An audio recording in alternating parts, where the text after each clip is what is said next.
I'm motivated by fear. Fear of fear.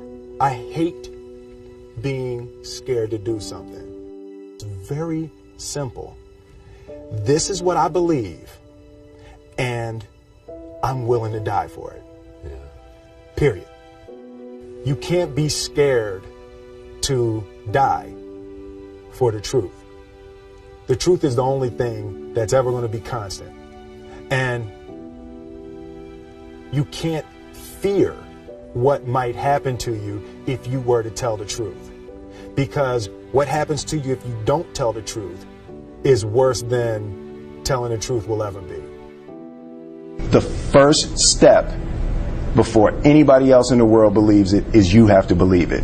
There's no reason to have a plan B because it distracts from plan A. And I think psychologically, the advantage that gives me over a lot of people that I have been in competition with in different situations is it's difficult to take the first step when you look how big the task is. The task is never huge to me. It's always one brick. I believe, and I learned very young, that you don't try to build a wall. You don't set out to build a wall. You don't say, I'm going to build the biggest, baddest, greatest wall that's ever been built. You don't start there. You say, I'm going to lay this brick as perfectly as a brick can be laid. There will not be one brick on the face of the earth that's going to be laid better than this brick that I'm going to lay in this next 10 minutes. Yeah. And you do that every single day. And soon you have a wall. And soon you have a wall. I've never really viewed myself as particularly talented. Where I excel is ridiculous, sickening work ethic. You know, while the other guy's sleeping, I'm working. While the other guy's eating, I'm working. The separation of talent and skill is one of the greatest misunderstood concepts for people who are trying to excel, who have dreams that want to do things. Talent you have naturally. Skill is only developed by hours and hours and hours of beating on your craft. I always knew that I could work hard enough.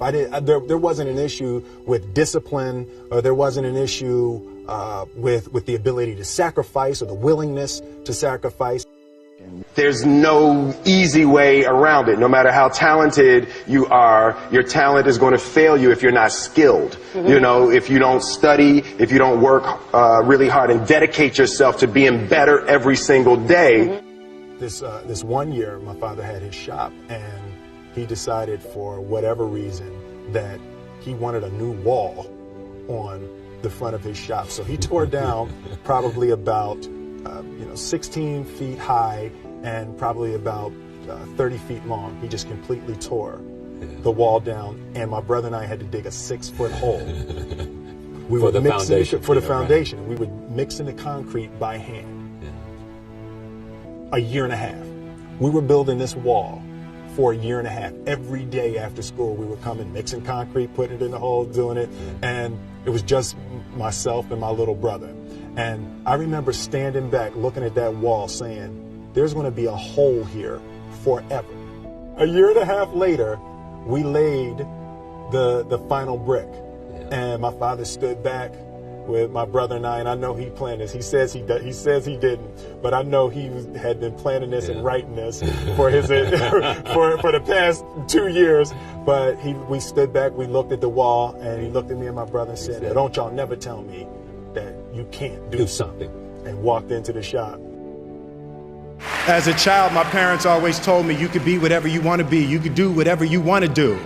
And you know, that office, that position, the highest office on the face of the earth, it was something I heard my parents saying it, but I didn't totally believe it. Yet I went out in the world and I carried myself and I held my head high and I stood there and I looked people in their eyes and I talked to people as if I was deserving of everything that this planet has to offer. I really want to say to children out there and to people who are watching, Confucius said one time, he who says he can and he who says he can't are both usually right.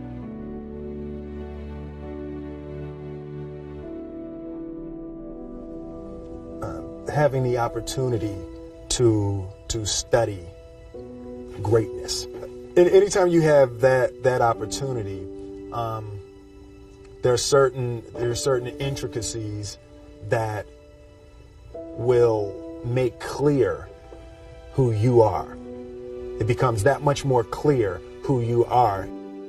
The definition of who I am is very clear to me, and it also redefines who I want to be, in that I know for a fact that I'm stronger than I thought I was. You know, you can't help but ask yourself the question, what would I do if I was in Muhammad Ali's shoes? I'm not the best at anything. You know what I mean?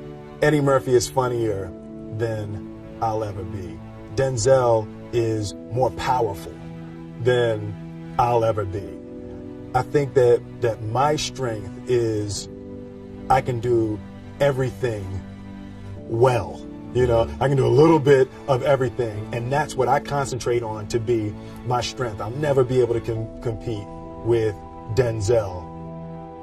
I enjoy connecting with people and ideas, and you know, I have a mission statement. So every year for probably the past 10 years, I've worked out a mission statement for myself.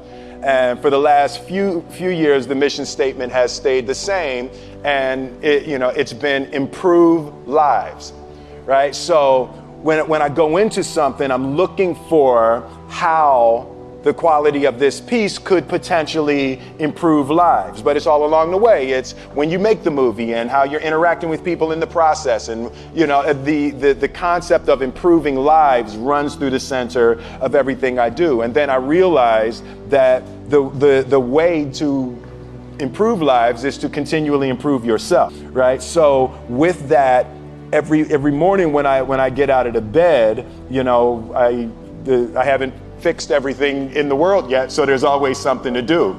I want my life, I want my work, my family, I want it to mean something. If you are not making someone else's life better, then you're wasting your time. Your life will become better by making other lives better. A few months ago, I said that I believe that if I chose to, I could be the president of the United States. And I think as I've had a chance to intellectualize why I said that. Yeah. And I think that there's a certain delusional quality that all successful people have to have. You have to believe that something different than what has happened for the last 50 million years of history. You have to believe that something different can happen.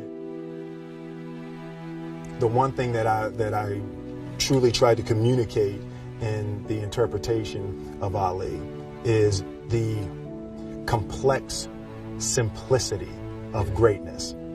And how greatness is not this wonderful, esoteric, elusive, God-like feature that only the special among us will ever taste. It's something that truly exists in all of us.